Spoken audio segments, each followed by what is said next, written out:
Batman v Superman, one of the most dividing superhero films in existence. Is it actually good? Is it a masterpiece? What is up here, YouTube? Jigsaw0097 here today.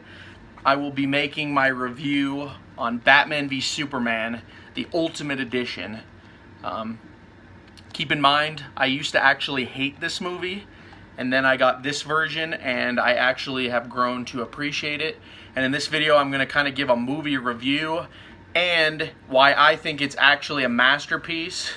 It's one of the best portrayals of Batman I think we've ever seen, honestly, if you actually analyze it. And the thing that I really like about at least this version, because I remember the theatrical version had a lot of problems. It rushed a lot of things. This movie adds over 30 minutes of content, so it's kind of like the Lord of the Rings extended editions. It's a completely different film when you watch this version. So yeah, the thing that I really like about it, though, that it nailed is that it's equal parts Batman, equal parts Superman. They go over the stories very well. And I'll just kind of explain real quick why I didn't like it when I first saw it. Mostly because my mindset was wrong when I went into this. And this is by far better than any Marvel movie that's come out in the past 5 years, I think. So that might sound controversial, but I'm just going to say it. The Marvel movies have kind of become stagnant for me. I still love Marvel, you know. I wouldn't say they're bad movies. It's just that every movie is kind of the same movie now, and they all bleed into themselves.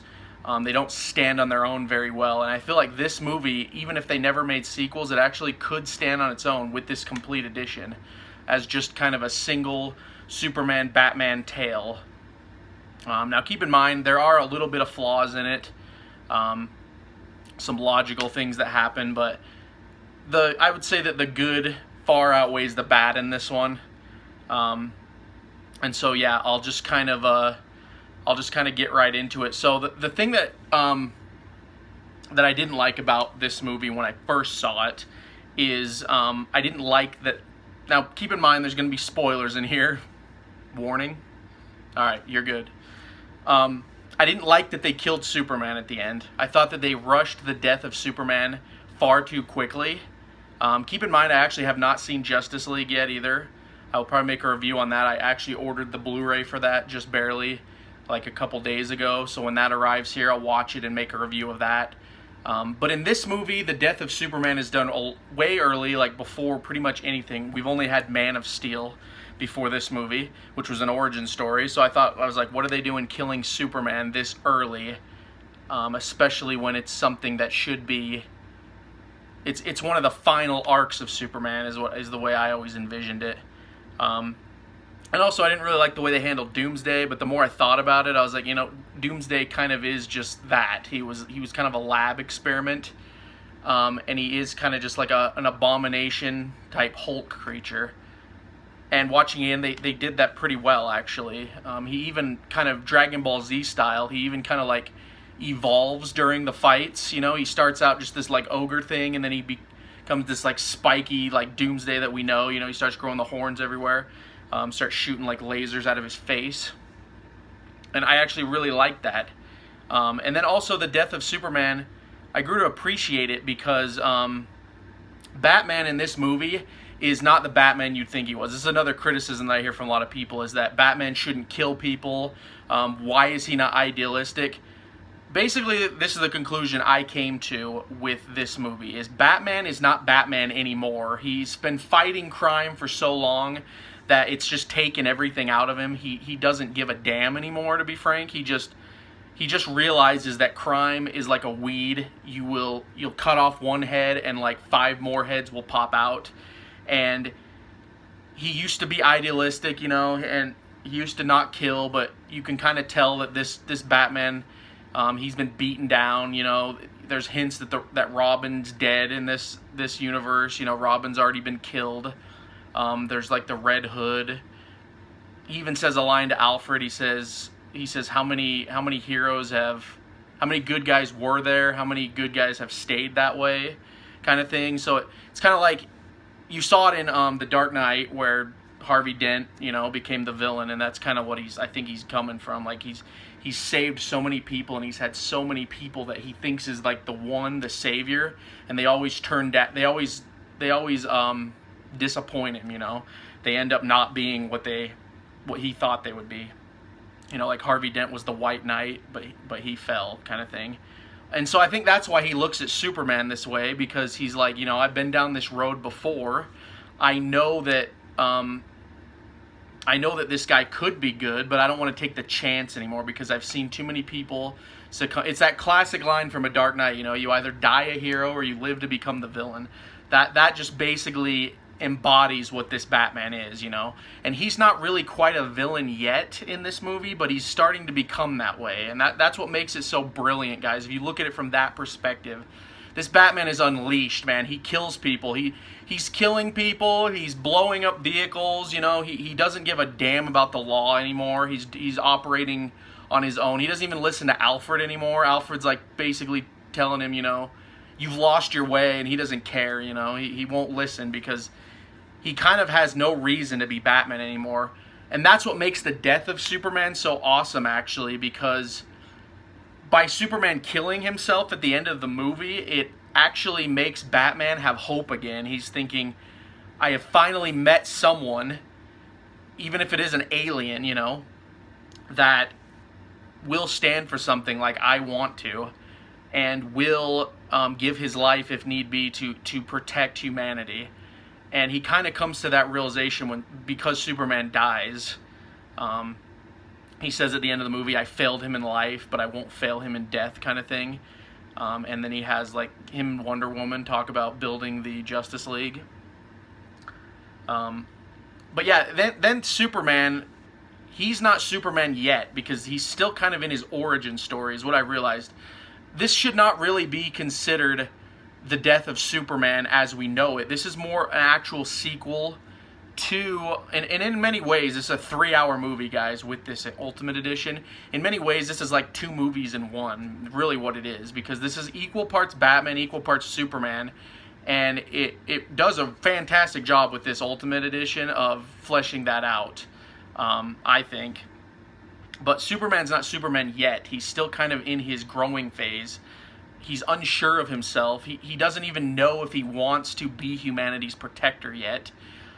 He's kind of conflicted, you know, and it's kind of interesting. They put this Superman in like a real world scenario. Like, think of all the politics we have nowadays, guys. We got the right versus the left, you know. We got SJWs, we got the transgender, all this stuff. And, you know, imagine if Superman was in the mix of our world, like how divided we are as a country, as a world right now.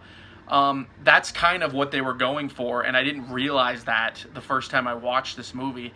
This is not the Christopher Reeve Superman where it's all idealistic, you know, he's got a grin on his face, he's saving old ladies and, you know, stopping planes from falling out of the sky. This is not really that Superman yet. That's the key. Because we all know he comes back in Justice League. I haven't seen the movie, but even I know that. So he's not actually dead. They just did the death scene, the death arc, to give Batman hope again. And so he's not Superman yet. I don't think he becomes Superman until that point when he finally looks at Lois. You know, he tells her he loves her, and he says, this is my planet. He grabs the spear, and he flies right into Doomsday. That's the moment when he becomes Superman, guys, because he's finally accepting the responsibility. He's living up to what the people think he is. And it's great, honestly. It really is. The more you think about this movie, the better it gets. And also, the inclusion, the flaw that I don't like, actually, this is the big glaring flaws. I don't really like how Lex Luthor has all the hero documents, like, labeled and stuff on his computer. That would have been better as, like, a post-credit scene or something. I don't like the way they put that in the movie, but it's kind of a minor gripe, you know. And then also, I'm going to get into Lex Luthor, because this is another complaint a lot of people have. This Lex Luthor is meant to be more modern, is what I kind of came to the conclusion of. He's not really a business tycoon anymore, because capitalism is not really viewed as like this evil thing anymore, like it was back in the day when they used to make superhero movies. Lex Luthor kind of was that back then. You know, he embodied like capitalism, corporate greed, and all this stuff, things that people didn't like. But nowadays, capitalism, it's still pretty frowned upon by most people if you're not like right wing, but for the most part, it's not really that big of an issue anymore. We live in more of a tech savvy world where like internet bullying and cyber crime and stuff like that is all the rage. You know, like Facebook and Twitter and social media, you know, YouTube right here.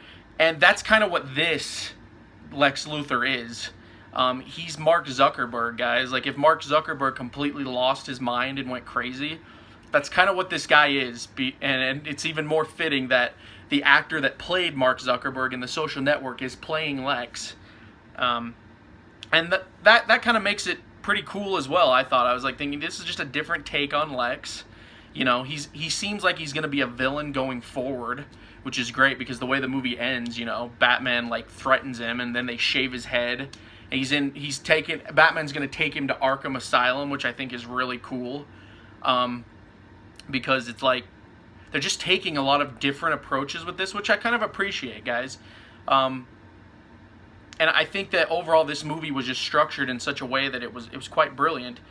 But yeah, this Lex Luthor, he just basically wants to control Superman. He wants to control the power that is Superman. You know, he goes back into the ship and he uses Zod's corpse to create Doomsday. But in the same way, he's kind of like Batman is before the fight. He's trying to protect humanity. So he's not completely evil, guys. He has kind of a motive where he's kind of trying to protect humanity the best way he sees fit, even if he is doing that in really bad ways. You know, he's killing politicians. He's framing Superman for all sorts of things. Like the Middle East part where Superman goes, he framed him for that. He blew up Congress. All these things that Superman's like thinking, you know, what's the point? You know, he's trying to do that. He's trying to make it so Superman feels defeated. And then he has him go and fight Batman. And now we'll get to the fight itself. Another criticism is the Martha thing that everyone hates. And I hated it too, I'll be honest. When I first saw the movie, I thought it was pretty stupid. But when you rewatch the movie, the movie opens with the death of Bruce Wayne's parents again. And as Thomas Wayne is dying, he says Martha, and it's kind of like a foreshadowing of what's to come. It shows you how much Batman values his parents. It's really the whole reason he is. I mean, he would not be Batman if his parents had never been shot in the alleyway. And so it's really cool that they can tie that origin of him becoming Batman to his re-emergence, pretty much. Because when he says Martha and Batman hears that and he stays his hand, he doesn't kill Superman, that's kind of the shifting point for Batman. He realizes what he's been doing all this time, and he realizes that he is slowly becoming the villain. So in a way, the word Martha, his mother, which created him to be Batman, is now re-emerging the Batman inside him to become the Dark Knight that we know, you know, the Dark Knight that stands on principle and fights crime. And that's actually genius. When I thought about it, I was like, all right, that's cool, because they both love their mother. Like Superman and Batman, I would say, equally share that love for their mother, their parents, and being able to connect on that level adds a whole new dimension to both of these characters, I think. And then it follows into one of the most badass fight scenes I've ever seen in a movie when Batman goes in. If you guys have ever played the Arkham games, amazing games, that warehouse scene is pretty much an Arkham Combat Challenge put to film. And it's awesome. And that really, like, that scene had so much more impact this second time I watched this, because I was like, he's now Batman. Like, he's not just going here to fight criminals. He's going there as Batman to save a life. And really awesome. So the fight itself was done well, and Superman didn't even want to fight him. It actually explains that very well. The fight was not pointless because Superman tries to reason with Batman, and he just won't listen until it's finally at that point where he's got the spear to his throat. And then, you know, Lex and all that leading up to that has his mother captured, you know. Lex is just playing with Superman this whole time. He's making Superman lose hope, and Batman kind of brings it back, you know, and then he tries to stop him. That's when Doomsday comes out. Wonder Woman shows up, which this is kind of the introduction to Wonder Woman, but now that the movie Wonder Woman is out, it makes it makes her character so much more believable now, because if you've seen Wonder Woman, fantastic film, one of the best superhero films I've seen in a while, honestly.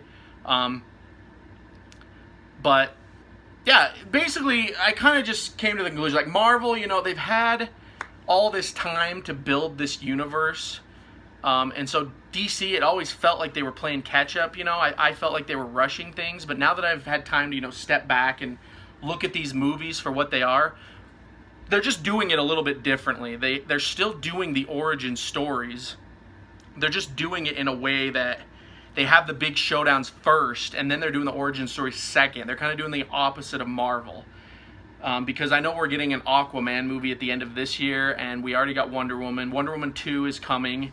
There will be a solo Batman project with Ben Affleck, at least one. And there's like another sequel to... I still hate Suicide Squad, guys. I mean, maybe I'll give that a chance, but that movie I still just don't like, mostly because I don't like Jared Leto as the Joker.